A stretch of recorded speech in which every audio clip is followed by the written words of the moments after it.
ദീപകിനെ കുറിച്ചാണ്.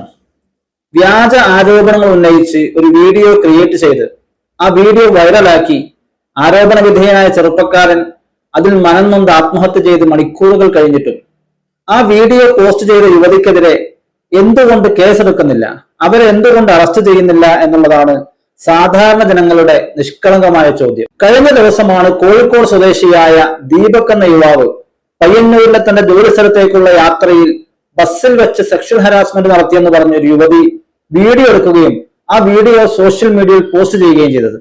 ആ വീഡിയോ വ്യാപകമായി പ്രചരിച്ചു. അതിന്റെ മനോവിഷമം കാരണം ദീപക് തന്റെ വീട്ടിലെ കിടപ്പുമുറിയിൽ ഫാനിൽ കെട്ടിത്തൂങ്ങി ജീവിതം അവസാനിപ്പിച്ചു.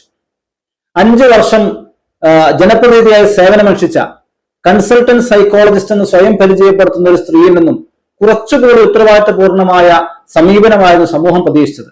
ഏതായാലും ആ വീഡിയോയുടെ ശരിതെറ്റുകളെ കുറിച്ചല്ല ഇവിടെ ചർച്ച. ആ സംഭവത്തിന് ശേഷം പ്രത്യേകിച്ച് ദീപകിന്റെ